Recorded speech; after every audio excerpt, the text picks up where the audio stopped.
What fictional character do you feel bad for the most? Rickety Cricket. The episode he fell in love with the dog killed me. Goofy. I'm sure anyone around 30 or so who has seen the Goofy movie understands exactly what I mean. Oof. Yep, that was rough. He just wanted to spend time with Maximum. NGL Maximum was kind of an ass. Especially in that scene, right before he went to college. Like damn, he spent all that time, you cold waited 15 minutes, and eaten a nice home cooked breakfast. Why is everyone so mean to Charlie Brown? Also Courage the Cowardly Dog had to put up with a lot of BS. No kidding, Charlie Brown does nothing but help his classmates all the time and just gets crap for it. Watch the Thanksgiving movie for the first time in years. I left absolutely pissed that they all invited themselves to Chuck's place and got pussy with what he was able to throw down for a last second meal. Alucard from Castlevania. Alucard will always annoy me because I didn't realize until SSBU that his name is just Dracula backward. If it helps, that isn't his real name. Adrian Fahrenheit Tepes is his actual name. I believe he just takes the name Alucard in opposition of his father. Also, the name Alucard originated in the 1943 movie Son of Dracula. If I recall correctly, there's even a scene where a character writes Alucard out and points at the letters in reverse order for the big Dracula reveal. It's pretty cheesy, but the Castlevania games were pretty damn cheesy too.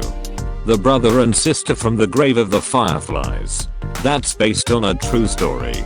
The only difference is the brother didn't die, but went on to write the story plagued with guilt for not being able to save his sister. Oh man, don't tell me this. The only way I was able to not burst into tears at the mere mention of the film was that I thought it was fictional. Jack's friend in Titanic.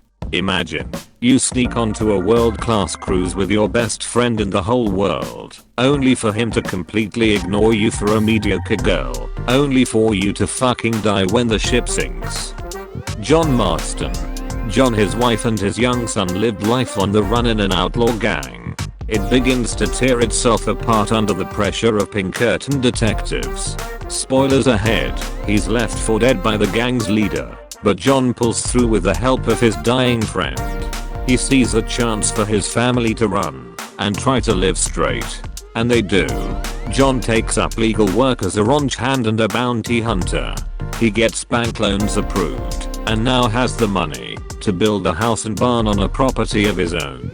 John and his wife have the official wedding they never had. He had time to spend with his son and be the dad he never could be before. Life was good. Until the Pinkertons arrived. They held his wife and son captive. In exchange for their release, they make John hunt down the remaining gang members. One by one he does, finally taking down his old gang leader with help from the US Army. John rode back to his farm and family, his old outlaw days truly buried in the past.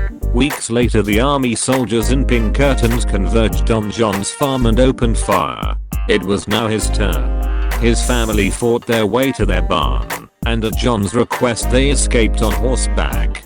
John left the barn to face the men, and he was cut down in a hail of gunfire. Any citizen in the same city as a superhero. At some point that shit has to get old. Honey, an evil villain is going to release toxic gas at 5 PM. If Pickle Man doesn't surrender himself. Are the gas masks in the kitchen cabinet, or in the RV? Edited to at, I legit pulled Pickle Man out of my ass and didn't know it was a real thing. Sorry for the unintentional reference. God, can you imagine the car insurance rates? Your deductible doesn't cover being stepped on by the Hulk.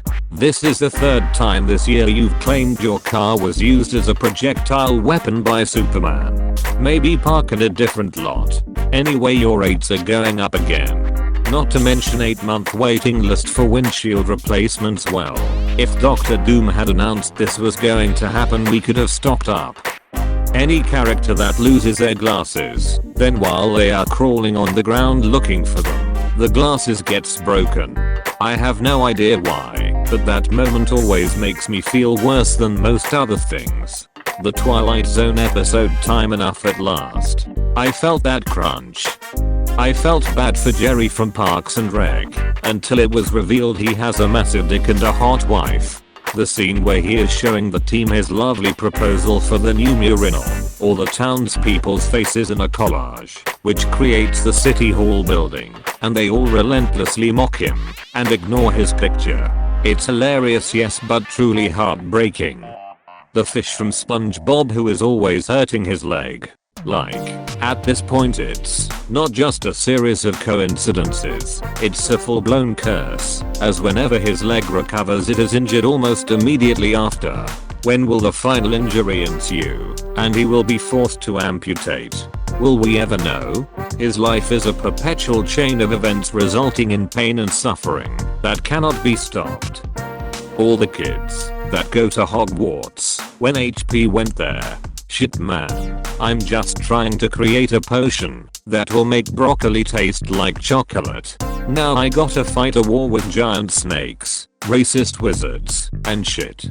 LMAO, I was just thinking this as I was watching one of them today.